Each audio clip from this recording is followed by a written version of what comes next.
Radiator denim సరికొత్త brand ఇప్పుడు Amazon online shopping లో లేటెస్ట్ ట్రెండ్ తో పాటు కంఫర్ట్ స్టైల్ మీ టెస్ట్ కి తగినట్లుగా ఇప్పుడే ఆర్డర్ చేయండి. కేవలం 699 799 మాత్రమే. Action movie specialist Puri Jagannath తన మీద పడ్డ డ్రగ్ మరకను తుడిచేసుకోవడానికి సరికొత్త కుటుంబ కథా చిత్రానికి ప్లాన్ చేశాడా? అబ్కారీ భవన్ లో క్వశ్చనింగ్ కోసం హాజరైన పూరి పూర్తి వైట్ అండ్ వైట్ తో కొత్తగా కనిపించాడు. ఎప్పుడు స్పైసీ కాస్ట్యూమ్స్ మీద దృష్టి పెట్టే పూరి ఇవాళ మాత్రం తెల్ల జుబ్బాతో మెరిసి తాను పక్కా ఫ్యామిలీ మ్యాన్ అంటూ సిగ్నల్ ఇచ్చేశాడు. పైగా విచారణకు వెళుతూ తన వెంట తమ్ముడు సాయి శంకర్, కొడుకు ఆకాష్ ని వెంట పెట్టుకుని వెళ్లాడు.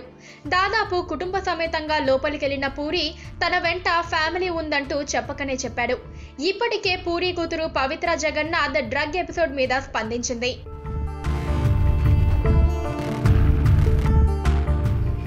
మా నాన్న చాలా మంచోడని, మాదక ద్రవ్యాలు తీసుకునే అలవాటు లేదని ఆమె సోషల్ మీడియా ద్వారా క్లారిటీ ఇచ్చారు. మా నాన్న వైపు వేలెత్తి చూపటం బాధాకరంగా ఉందంటూ ఆవేదన వ్యక్తం చేసింది కూడా. ఈ స్టేట్మెంట్ కూడా పూరి ప్రోద్బలంతోనే ఇచ్చినట్లు తెలుస్తోంది. సో తన ఇమేజ్ డ్యామేజ్ అవుతోందన్న సంకేతాల నేపథ్యంలో పూరి ఈ విధంగా ఫ్యామిలీ సెంటిమెంట్ ని తెర మీదకి తీసుకురావడం చర్చనీయాంశంగా మారింది.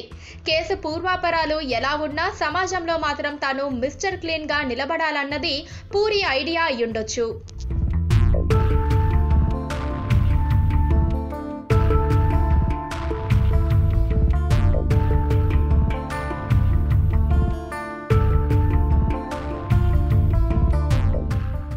పక్కనే ఒక గంట సింబల్ కనిపిస్తుంది కదా, దాన్ని నొక్కారనుకోండి మేం చేసే వీడియో అప్డేట్స్, నోటిఫికేషన్స్ అన్నిటితో మీ డివైస్ లో వాలిపోతాం.